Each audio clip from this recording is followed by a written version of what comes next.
सोन्याचे मुकुट आणि चांदीचे पाय। एका मोठ्या शहरात भगवान विष्णूचे मोठे मंदिर होते। रोज अनेक भक्त त्या मंदिरात दर्शनासाठी येत असत। हळूहळू मंदिराची ख्याती वाढू लागली, भक्तांची गर्दी होऊ लागली, मंदिराचा विस्तार होऊ लागला। मग काही लोकांनी ठरवले की भगवान विष्णूला सोन्याचा मुकुट करावा। त्यासाठी निधी गोळा करण्याचे ठरवले।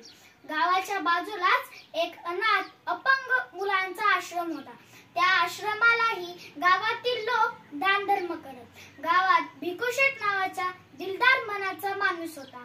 भिकूशेठ आपल्या पैशातून नफ्यातून काही वाटा हा दान धर्मासाठी वापरत असत।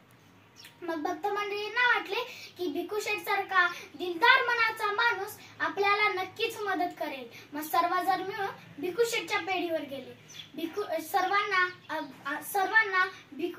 सर्वांना आपल्या पेढीवर आलेले पाहून भिकूशेठला खूप आनंद झाला।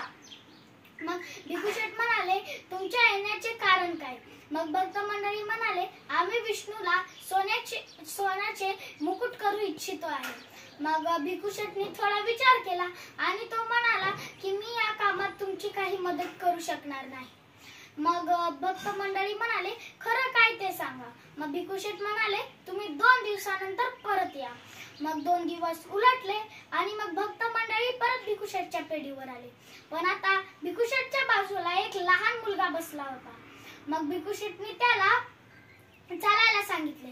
त्याला दोन्ही पाय नव्हते। मग भिकूशेठच्या नोकरांनी एक पेटी आणली आणि त्यातून 2 वस्तू काढल्या आणि त्या मुलाच्या पायाला व्यवस्थित बसवल्या।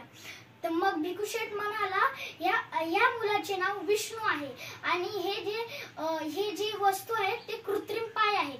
हे पाय मी शहरातून विकत घेतले आणि हा विष्णू अनाथ असून अपंग आहे आणि या विष्णूला सोन्याच्या मुकुटापेक्षा चांदीच्या पायांची जास्त गरज होती, म्हणून मी त्याला कृत्रिम पाय शहरातून विकत घेतले। तात्पर्य, मानव सेवा हीच ईश्वर सेवा आहे।